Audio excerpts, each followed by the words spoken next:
Ya, sekarang kenapa seorang Hotman Paris yang sudah sukses mau? Ingat, saya 25 tahun sebagai pengacaranya Prabowo. Semua perkara besar dia termasuk adiknya Hasim saya yang pegang. Walaupun waktu dia menteri kehakiman, waktu Menhan pun saya sering diminta tanpa dibayar. Waktu saya di Singapura, saya kan operasi saraf kejepit. Jadi saya benar-benar nggak bisa bergerak karena 2 hari harus itu. Saya melihat benar-benar saya merasa miris. Karena apa? Jampitsus itu adalah yang dibanggakan oleh Presiden Prabowo karena dengan dia mendapatkan, negara mendapatkan sebagai Satgas PKH 300 triliun. Kemudian dalam 1 tahun. Dalam 1 tahun. Kemudian pengembalian kerugian negara dapat 130 triliun. Sudah 430 triliun kembali dibanggakan oleh Presiden. Bayangin orang yang kebanggaannya Presiden tiba-tiba dikriminalisasi bahkan tanpa pamit sama Presiden. Karena waktu saya di Singapura saya bikin akun bahwa nggak mungkin Presiden nggak tahu. Ternyata enggak. Itu 430 triliun. Lu bayangin coba. Disitulah saya merasa marwah dari klien saya yang sampai sekarang hubungan baik, saya merasa tertantang. Walaupun saya namanya jadi sedikit karena 90% follower saya biasanya semua kasus viral yang melanggar hak asasi gue yang pegang gratis. Semua, termasuk Anda tahulah, semua yang di Indonesia ini.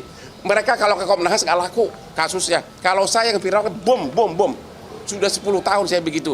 Kasus Yupita, kasus polisi yang kemarin juga yang bikin, kasus Radit di Matar, kasus pesantren Lombok, kasus ABK kapal yang itu semua. Kalau udah saya ngomong sukses semuanya. Saya tidak minta imbalan apapun, walaupun semua konglomerat klien saya. Itulah saya terpanggil ya, karena saya merasa ada yang baik. Dan yang kedua, beliau ini sekarang Jampitsus, lu tahu nggak transfer pricing itu? Dalam sejarah kejaksaan di Indonesia sejak zaman Majapahit, termasuk presiden-presiden yang sebelumnya, belum pernah ada kejaksaan, ya, ini aja sudah 430 triliun yang terkumpul uang berupa uang cash masuk ke kas negara. Apalagi dengan transfer pricing, lu tahu nggak ribuan triliun ruginya yang sedang diproses sekarang. Belum lagi yang nggak ketahuan karena zaman itu sudah berlangsung dari zaman presiden zaman dulu. Ya, berarti banyak oligarki yang di sini terganggu. Ya, belum lagi kasus petrol, ya, si R yang lagi di Malaysia, belum lagi kasus MBG segala macam. Jadi benar-benar dengan melakukan itu terhadap Jampitsus ini, mantan Jampitsus ini, benar-benar saya melihat kurang penghormatan terhadap Presiden Prabowo. Itulah alasannya saya terpanggil. Saya tidak mengharapkan uang dari Jampitsus ini karena saya tahu tidak mungkin dia bayar saya mahal. Saya bayarannya super mahal di Indonesia. Ya, itulah backgroundnya biar tahu. Sudah, kamu tahu semua bantuan hukum yang saya kasih itu banyak uang dari saya nggak usah bilang. Kasus Radit semua saksinya gue yang biayai. Kasus ABK kapal gue yang biayai ke Komisi 3. Semua, nggak mungkin. Puluhan pengacara saya kirim.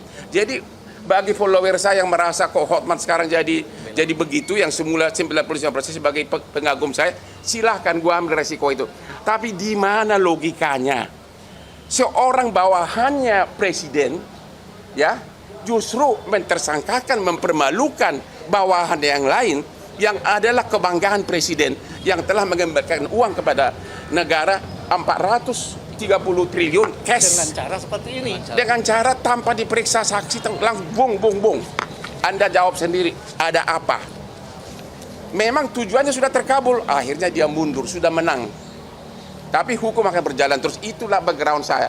Saya tidak rela marwah Bapak Presiden yang adalah klien saya 25 tahun sama adiknya Hasim. Saya tidak rela karena saya seorang pengacara, saya bebas ngomong. Jangan tanya saya cari muka. Saya tidak butuh uang-uang lagi, saya sudah kaya raya. Ya, dan semua klien saya konglomerat tanya semuanya. Perkara bisnis di Singapura, semua gue yang pegang kalau dari Indonesia. Kemudian benar-benar saya merasa selama saya di Opname, saya kok presiden digituin? Padahal banyak video, inilah video-video dari presiden saat membanggakan uang hasil temuan dari Jampitsus, tentu dengan atasannya Jaksa Agung. Inilah, Anda sudah tahu itu, berpuluh-puluh triliun. Kok bisa orang yang tangan kanannya ini begitu saja dipermalukan, melanggar KUHAP? Kalau ada yang mengatakan itu tidak melanggar KUHAP, ayo kita sama-sama robek segala sarjana hukum kita. Benar-benar KUHAP itu tidak dipakai sama sekali. Ya, benar-benar saya merasa kok presiden digituin, padahal belum ada zaman dulu pun, sejak dari SBY, dari mulai Jokowi, kejaksaan ratusan triliun, udah 430 triliun uang cash masuk ke kas negara. Belum lagi transfer pricing itu bisa ribuan triliun. Dan siapa yang melakukan itu? Jampitsus Febri. Kok kenapa langsung lebih rendah dari tukang ayam, lebih rendah dari pencuri ayam? Andalah yang tahu apa backgroundnya. Ya, ada lagi? Apa? Emang lu fakultas hukum udah jelas lah, nggak usah pakai ditanya pasal berapa. Monyong lu ah. Udahlah, nanti kalau kamu datang ke saya pasal berapa. Ini semua, ini mantan jaksa. Jelas bahwa seseorang mau ditetapkan sebagai tersangka, apalagi dipermalukan, minimum dipanggil dulu, ya, dipanggil saksinya dulu. Kalau kau nggak tahu pasalnya, lu berhenti jadi wartawan. Iya kan? Satu sebentar. Tidak ditahan karena memang Anda sudah melihat sendiri.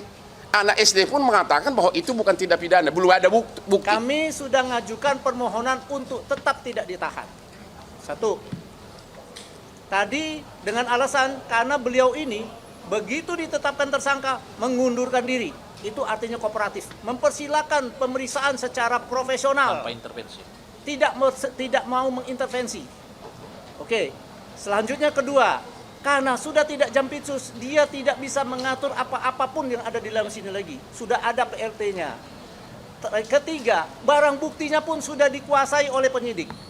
Apalagi itu alasan-alasan yang selama ini dikeluarkan oleh penyidik untuk melakukan penahanan. Yang terakhir, karena ada upaya hukum cekal, tidak perlu ditakutkan lagi dia keluar negeri. Menurut kami itulah alasan yang bisa mungkin diterima oleh misalnya. Yang paling penting kalian bertanya. Kalau Anda punya nyali bertanya, tanya kepada Kapolri. Hei, kenapa nggak nanya Pak Prabowo dulu sebelum melakukan ini terhadap tangan kanan dari yang dibanggakan oleh Presiden Prabowo? Tanya. Saya baru tahu tidak ada izin. Coba bayangkan coba. Coba bahan ini fotonya di.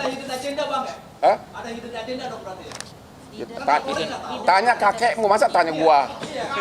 Nggak, tanya kakekmu lah. Ya udah deh, udah gua nggak tahu. Ya lu udah deh, saya nggak tahu agenda itu. Jangan tanya itu. Udah deh, shut up. Nggak, saya nggak tahu. Udah deh, kok pada bisa gua menafsirkan maunya orang? Udah saya jawabannya, lu harusnya tahu. Kita tidak bisa menafsirkan. Loh. Cuma kita berpikir seperti itu. Seorang kebanggaan dari ini, lihat nggak foto ini, kebanggaan dari presiden, dan sudah mengembalikan ke negara 430 triliun, belum lagi transfer pricing yang begitu besar yang tidak pernah disentuh sebelumnya, begitu saja dipermalukan. Ada apa? Tanya, makanya malam ini kalian langsung ke Mabes Polri tanya, kalau kau bukan pengecut, ya? Apa? Yang keliru itu berarti berasalnya dari institusi awal. Iya, betul. Udah. Kalau kau punya otak, lu tahu jawabannya. Sudah. Titik ya. Ya udah deh, jawaban sendiri lah, jangan coba-coba. Nanti kau akan tulis menurut Hotman sih. Lu udah tahu jawabannya, kan? Sudah mulai capek kita, Bang. Selama tidak ditahan ini Pak Febri ada di rumah yang di Jakarta Selatan. Gua nggak tahu.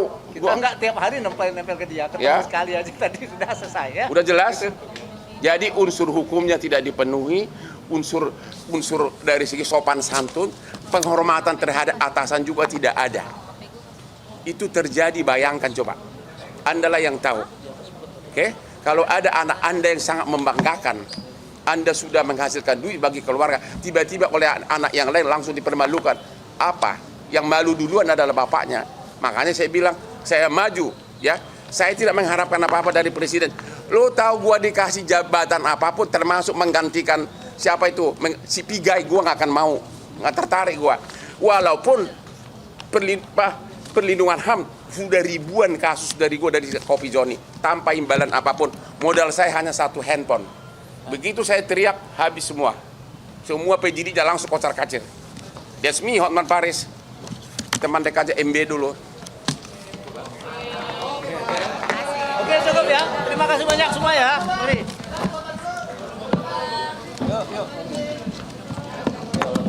Mana enggak saya foto ini. Mana foto Prabowo itu? Di sana. Sebentar. Nih. Nah, biar kalian baca ini. Ini gua foto ini. Ayo foto sama gua dong. Prabowo dengan kebanggaannya Jampitsus. Hah? Prabowo dengan kebanggaannya Jampitsus kok dibeginikan?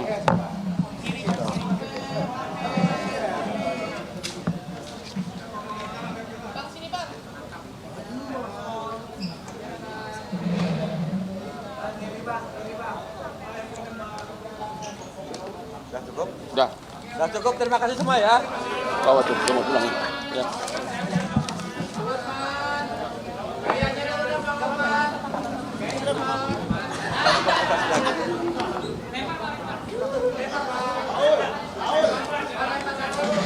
Kayaknya gimana?